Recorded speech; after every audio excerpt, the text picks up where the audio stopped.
বান্দা তাকওয়ার উপরে থাকবে, নেক আমলের উপরে থাকবে, ইবাদতের উপরে থাকবে, সারা বছর সারা মাস বান্দা তুমি আমার একটা একটা হুকুম পালন করবা, একটা একটা গুনাহ ছেড়ে দিবা।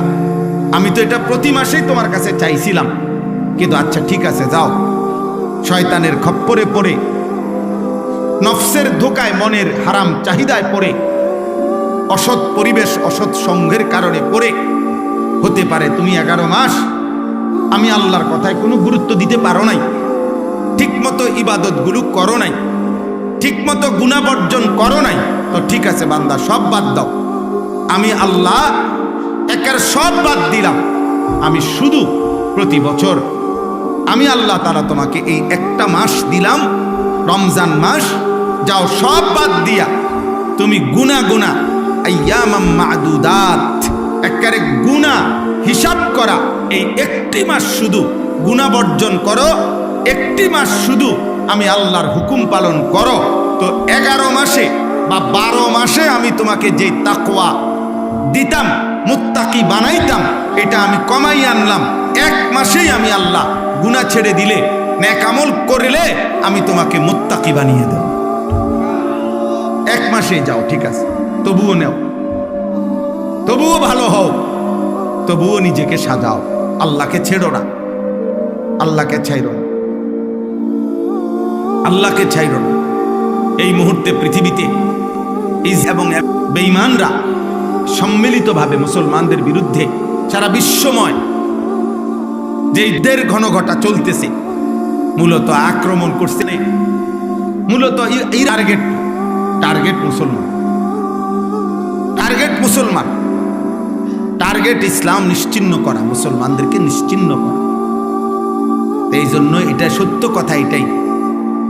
এই আমরা কয়দিন আগে বলছিলাম, বারবার শুনতাম, আজকে পৃথিবীতে সবচেয়ে আরব বিশ্বের মধ্যে বিলাসী যেই জায়গা, যেখানে সারা পৃথিবীর হাজার হাজার কোটি কোটি টাকার মালিক ধনকুবেররা, যে দুবাই আমিরাত, যেখানে ঘুরতো পর্যটক, আজকে সব এই, তাও কোনো পুরা দেশের উপরে আক্রমণ হয় নাই, নির্দিষ্ট 2-4টা বাকারে হামলা হয়েছে। এই আমার ভয়েই সব বাকতেছে।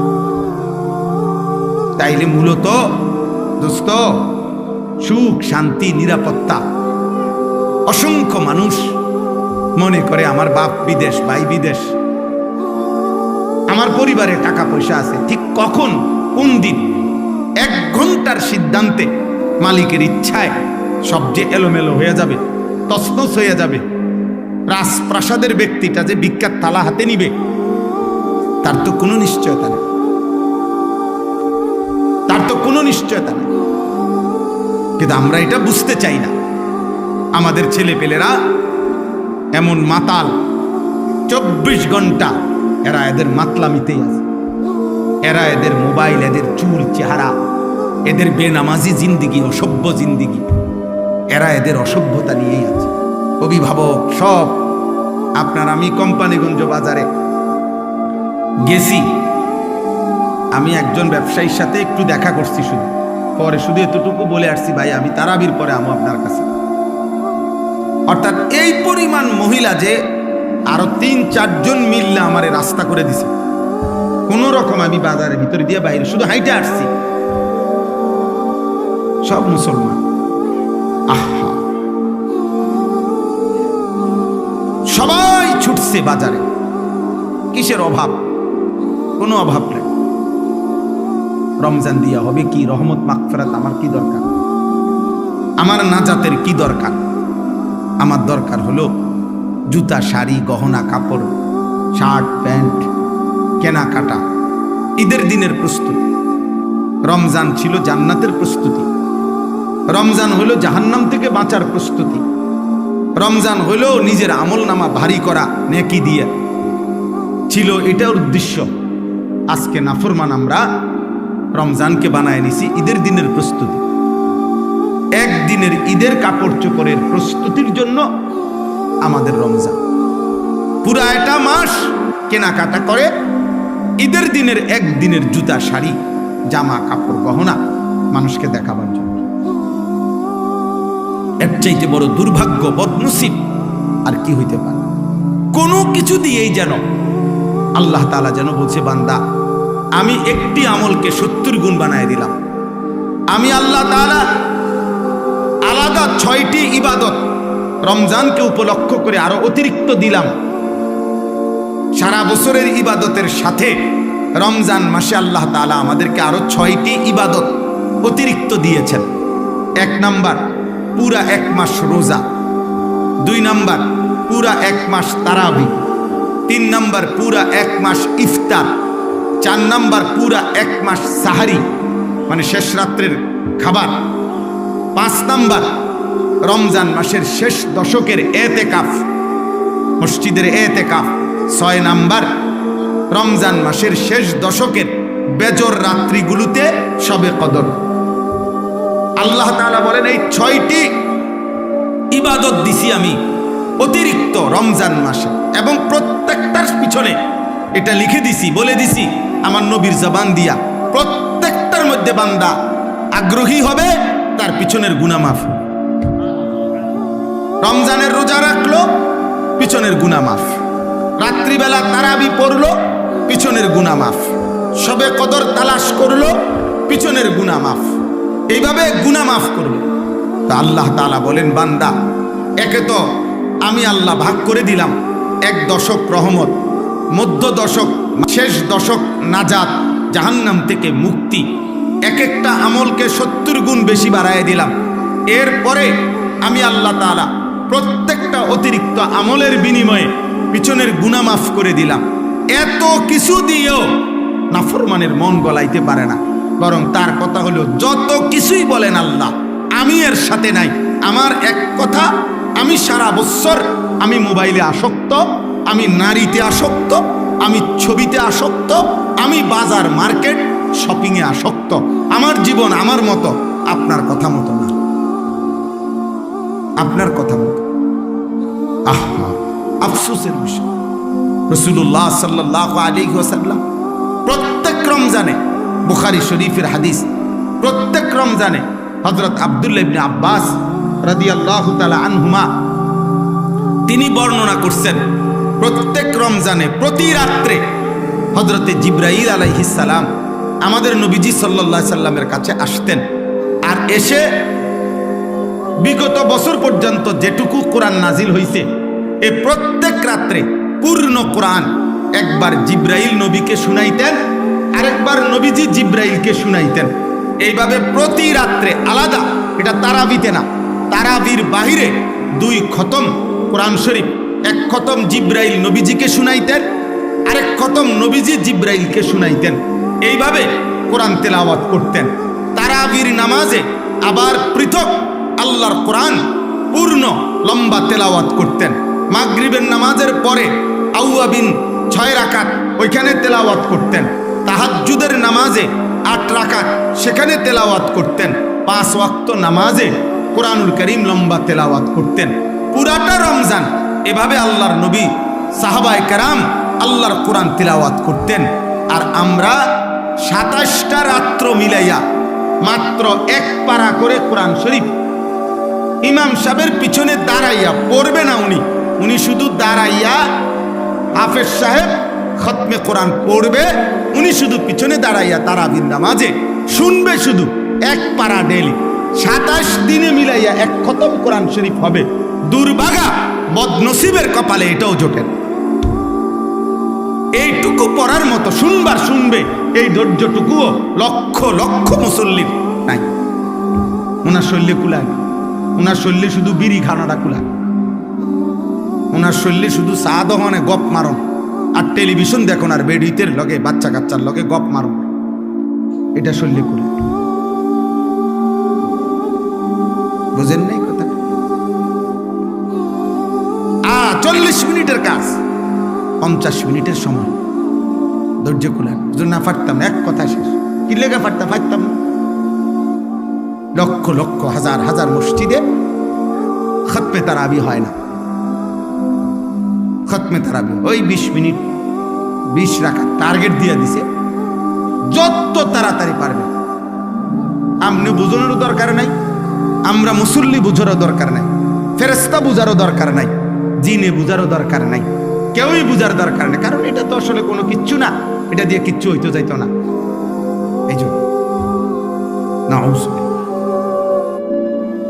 এই জন্য ভাই আমার কথা এটাই যে আমরা মহান আল্লাহ পাক রব্বুল আলামিন আমাদেরকে দয়া করে আমাদের জীবনের যেই মূল বিষয় অর্জন তাকওয়া, গুনাহমুক্ত জীবন, এটা যেন আমরা কম সময়ে হাসিল করতে পারি।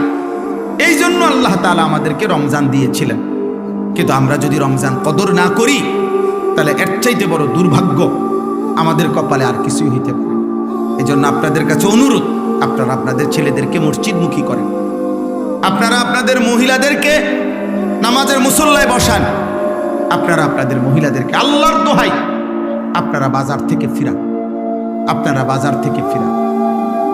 খোদার কসম নবীজি বলছে যে পুরুষ জীবিত থাকতে তার অধীনস্থ মহিলা, পুরুষ জীবিত অথচ তার অধীনস্থ মহিলা, স্ত্রী, কন্যা বেহায়া বেপর্দা চলাফেরা করে, আল্লাহর কসম নবীজি ওই পুরুষকে বলছে দাইয়ুস, ওই পুরুষের জন্য জান্নাত হারাম।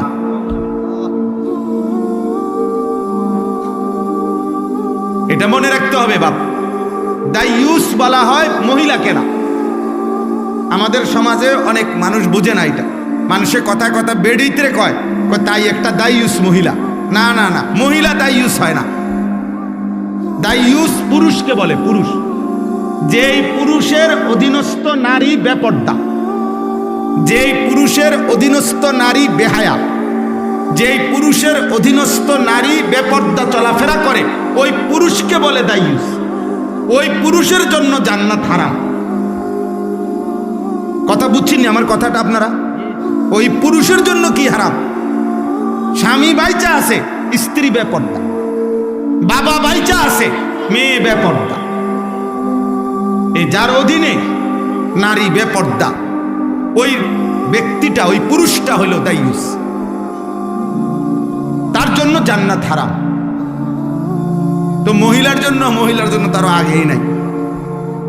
রাসূলুল্লাহ সাল্লাল্লাহু আলাইহি সাল্লাম বলছেন 500 বছরের রাস্তা, 500 বছরের দূরে থাকতেই, জান্নাত থেকে 500 বছরের দূরত্বে থাকতেই কোনো ব্যক্তির নাকে জান্নাতের ঘ্রাণ লাগবে। তো কিন্তু আল্লাহর নবী ওয়াদা দিছে, বেহায়া নারী, বেপর্দা নারী 500 বছরের দূরত্বে থাকেও জান্নাতের এই বেহায়া নারী ঘ্রাণও পাবে না, ঘ্রাণও পাবে। লাম ইয়াজিদনা রিহাল জান্নাহ, জান্নাতের ঘ্রাণও তার নাকে লাগবে। বেপর্দা নারী, বেহায়া নারী। এই জন্য কার শাড়ি কে দেখে? একজন মহিলা শাড়ি কিনছে, এটা দেখবে কয়জনের? সর্বোচ্চ 10-20 জন মানুষ। পুরা ইউনিয়নের মানুষ কি আর রং চাইতে হয় বলি আমনের বেডির কাপড়? এক জোড়া জুতা কে দেখে? আর কার জুতা কে দেখে? কার ঠ্যাঙ্গে জুতা নাই? জুতা তো প্রত্যেকের পরনেই আছে। তাহলে বুঝি পুরা গ্রাম চুক্তি মানুষ আইবা আমনের জুতা এক জোড়া চাইতেও, এটা নইলে 10-20 জন মানুষ দেখবে। এটুকুর জন্য আস্তাগফিরুল্লাহ, এত বড় রমজান, এত বড় রহমত মাগফিরাত নাজাতের মাস, এভাবে জবাই করে দেওয়া, এভাবে বিসর্জন দেওয়া, এভাবে কোরবান করে দেওয়া, এটা উচিত? এটা উচিত না, কোনোভাবেই উচিত না, কোনোভাবে উচিত। এজন্য স্ত্রীকে ফিরান, হাতে ধরে ফিরান, জোর করে ফিরান, যদি আপনি নিজে জাহান্নাম থেকে বাঁচতে চান। আর যদি মস্কারি করেন, হাসি দিয়ে উড়াইয়া দিলেন, অথবা বললেন হুজুর বলেন তো, বুঝি তো, পারি তো না, এই সমস্ত মস্কারি করলে ঠিক আছে আব্বা, দুনিয়া তো চলবে, কিন্তু আখেরাত চলবে, আখেরাত চলবে না। রমজান আল্লাহ তাআলা যে জিনিসের নিয়ামত যেমন বেশি, গাফলতির শাস্তিও বেশি। যেমন মক্কা শরীফ, আল্লাহর ঘর কাবা, হারামের সীমানা যেটা, হুদুদে হারাম, আল্লাহর ঘরের যে সীমানা, মসজিদে হারামের যে সীমানা, ওইখানে নেকি যেমন অনেক, ওইখানের অপরাধ পাপের শাস্তি অনেক। শাস্তিও অনেক। ঠিক রমজান মাসের নেকি যেমন অনেক, ওই সময় আল্লাহর গোস্বাও অনেক। এই জন্য হাদিসের মধ্যে আছে, আল্লাহ নবী সাল্লাল্লাহু আলাইহি সাল্লাম বলছেন, আপনারা বহু শুনছেন ওয়াজে এটা, যে রমজানের শেষ দিন হযরত জিবরাইল আলাইহিস সালাম নবীজির কাছে এসে, নবীজি তখন মিম্বরের মধ্যে উঠতেছিলেন, এই মিম্বরের মধ্যে উঠা অবস্থায় আল্লাহ নবী সাল্লাল্লাহু আলাইহি সাল্লামের কাছে জিবরাইল আসছে, আর আয়েশা শুনাইছে, ইয়া রাসূলুল্লাহ, যে ব্যক্তি রমজান পেল, মান আদরাকা রমাদান, যে ব্যক্তি রমজান পর্যন্ত হায়াত পাইছিল কিন্তু এত বড় রমজানে নিজের গুনাহ মাফ করাইতে পারে নাই, আল্লাহর সন্তুষ্টি অর্জন করতে পারে নাই, আল্লাহ নবী সাল্লাল্লাহু আলাইহি সাল্লামের কাছে জিবরাইল বলছে, ইয়া রাসূলুল্লাহ, ওই নাফরমানের উপরে আল্লাহর লানত, আমরা ফেরেশতাদের লানত।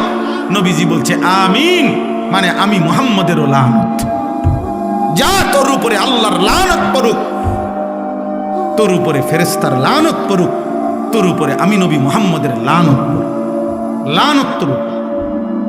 তুই একটা রমজান তবুও টেলিভিশন ছাড়তে পারলাম না, একটা রমজান তবুও মোবাইল ছাড়তে পারল না, একটা রমজান তবুও বিড়িখানা ছাড়তে পারল না, একটা রমজান তবুও সুদ খাওয়া ছাড়তে পারল না, একটা রমজান তবুও কাস্টমারকে ঠকানো, এই বাটপারি 2 নম্বরই ছাড়তে পারল না, একটা রমজান তবুও কি চুরি চামারি ছাড়তে পারল না, একটা রমজান তুমি মহিলা বেহায়া নারী একটা রমজান মাসে পর্যন্ত বেপর্দা বাজারে ঘুরে ছাড়তে পারল না। নাফরমান এত বড় অসভ্য মহিলা হয়, মুসলমান নারী এতটা বেয়াদব কেমনে হয়,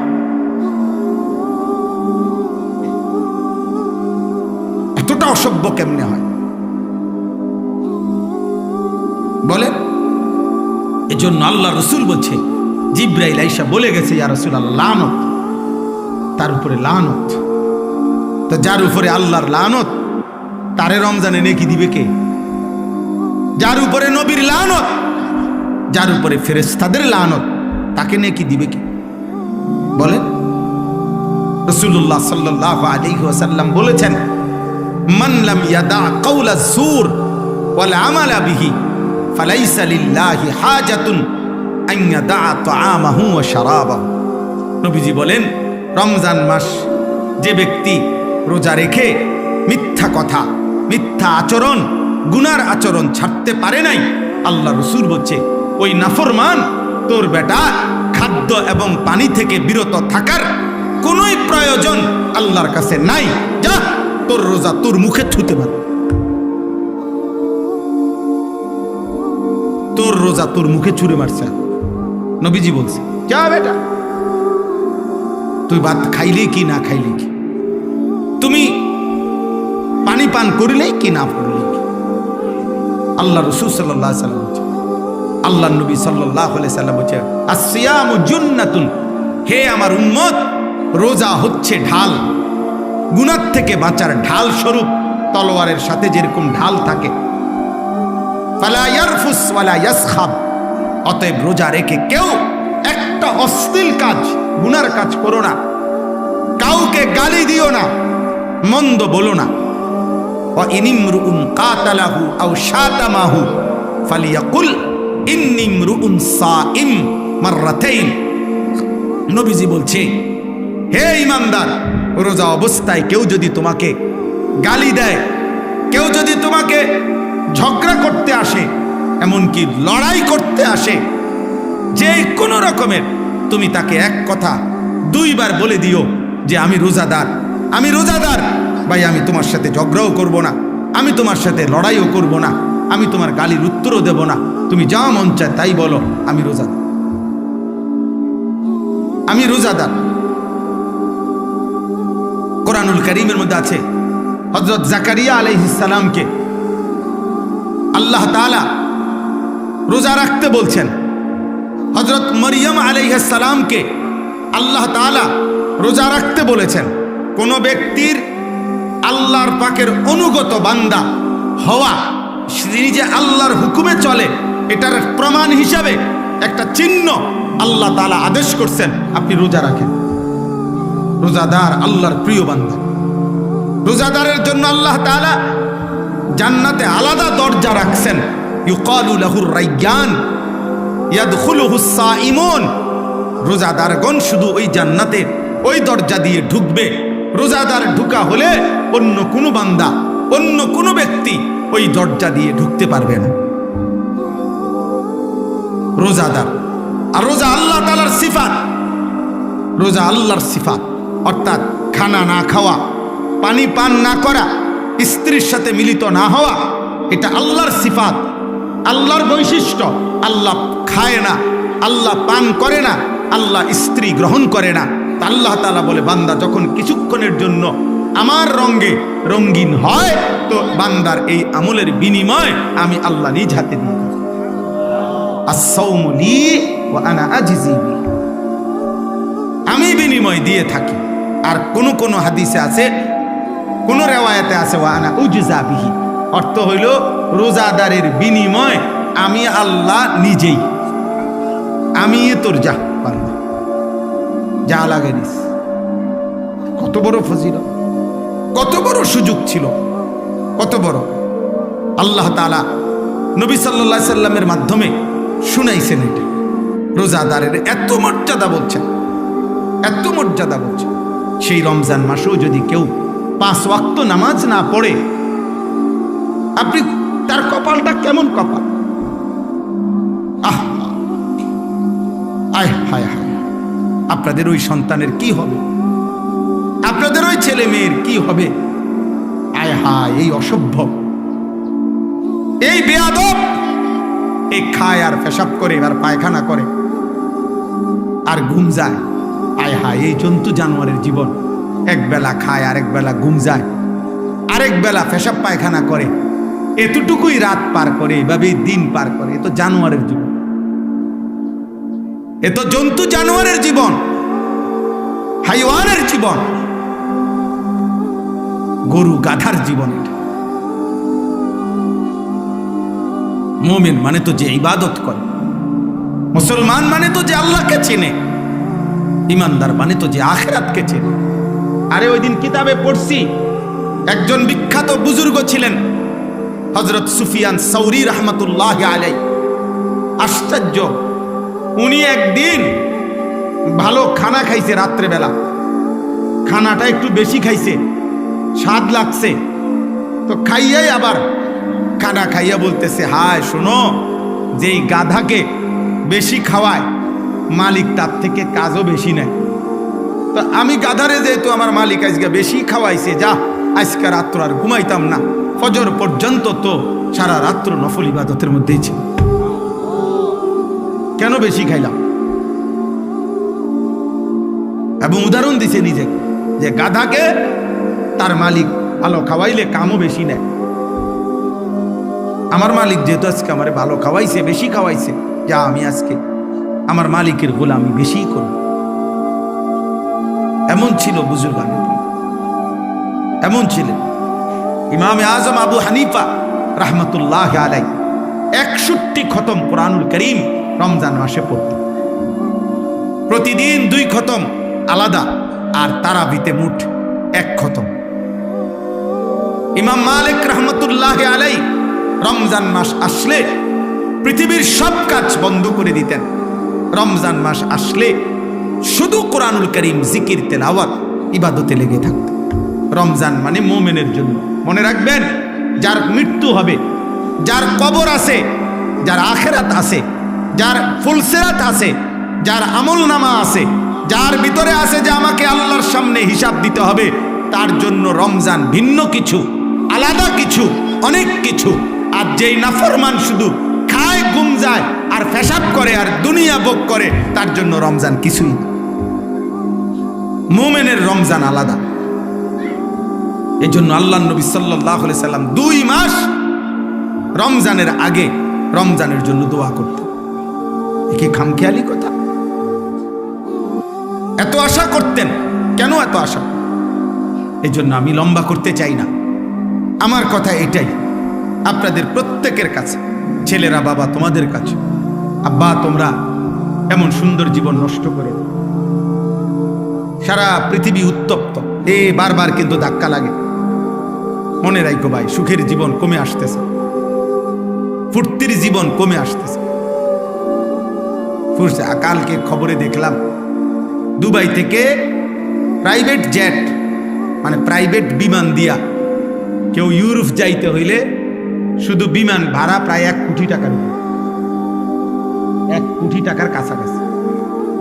অর্থাৎ মানুষের সুখ, শান্তি, নিরাপত্তা আল্লাহ যদি না দেয়, কারো হাতে নাই, কারো হাতে নাই। দুবাই নাকি কুয়েত, আমিরাত নাকি সৌদি, আরে না রে ভাইয়া, মাত্র কয়টা বুম হলাইছে নির্দিষ্ট মার্কিন সামরিক ঘাঁটিতে ইরান থেকে, এর দূরেই সবার পায়জামা গরম, সবার হুড়াহুড়ি দৌড়াদৌড়ি। অতএব সুখ কমে আসতেছে। এই দেখবেন সারা পৃথিবী অস্ত্রের ঝনঝনানি, প্রত্যেকটা রাষ্ট্রই তাদের নিজ নিজ শান দিতেছে, নতুন করে ধুইয়া মুচ্ছা সাফাই পরিষ্কার করতেছে। অর্থাৎ সারা বিশ্বব্যাপী আবারও এই হানাহানি, এই যুদ্ধ লাগবেই। এটাই পৃথিবীর পরিবর্তন আসবে। 1924 খ্রিস্টাব্দে মুসলিম খেলাফত, ওসমানী খেলাফত সর্বশেষ পতন হয়েছিল। 2024 পার হইয়া 102 বছর এখন রানে, তার মানে পরিবর্তনের সময় হয়েছে। আল্লাহ তাআলা এই পৃথিবীতে নতুন একটা পৃথিবীর পরিবর্তন হবে, পৃথিবীর পরিবর্তন হবে। এই পরিবর্তনের মুখে এই নাফরমান পাপী, এই অসভ্য, আল্লাহ চিনে না, আখেরাত চিনে না, অথচ মুসলিম শুধু নাম ধরে রাখছে, এরকম অগণিত নাফরমান হারায় যাবে। দেখেন, হারায় যাবে। আর ঈমানবিহীন, আল্লাহবিহীন, আখেরাতবিহীন যদি মৃত্যু হয়, তো চিরস্থায়ী জাহান্নাম ছাড়া আর কিছুই জুটবে না। এই জন্য আল্লাহর দিকে ফেরো। রমজানকে সামনে রেখে আমার কথা এটাই, বাকিটুকু রমজান আবারও ঘুরে দাঁড়াও। যাদের যেটুকু নামাজ ছুটে গেছে, নামাজ পড়ো আব্বা, 5 ওয়াক্ত নামাজ পড়ো। নামাজ ছাড়া মুসলমান হয় না, নামাজ ছাড়া মুসলমান পরিচয় টিকে না। নামাজ পড়ো, রোজা রাখো, আল্লাহর ঘরে বারবার আসো, আল্লাহর কালাম পড়ো, আল্লাহর দিকে ফেরো।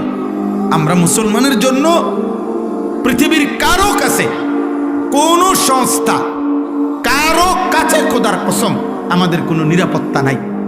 আমাদের নিরাপত্তা, আমাদের স্বস্তি, আমাদের বেঁচে থাকা সবকিছু আমাদের আল্লাহর হাতে। কার হাতে? আল্লাহ। আর সেই আল্লাহরে বৃদ্ধাঙ্গুলি দেখাইলে, সে আল্লাহর থেকে মুখ ফিরাই নিলে, সে আল্লাহকে সেজদা না দিলে আমাদের শান্তি আসবে কোত্থেকে? আমাদের সুখ আসবে কোত্থেকে? আমি শুধু মরে গেলাম এটা তো না, আমাদের 4টা ছেলে মেয়ে আছে, ওরাও তো বাঁচবে আগামী দিন।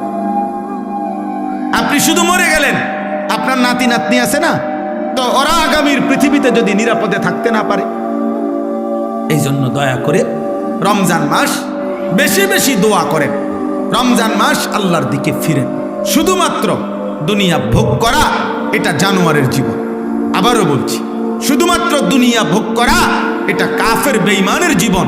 ইমানদার মানে যে দুনিয়া ভোগ করে না, যে আখিরাতের প্রস্তুতি গ্রহণ করে। আল্লাহ আমাদেরকে তৌফিক দান করে। এই 6টি আমল আবারও যত্নবান হবেন। পুরা মাস রোজা, পুরা মাস তারাবি, ইফতার, সাহারি, এতেকাফ এবং শবে কদরের বেজর রাত্রি শেষ দশকে তালাশ, বেশি থেকে বেশি ইবাদত আমলের জন্য চেষ্টা করেন। আল্লাহ সবাইকে কবুল করেন।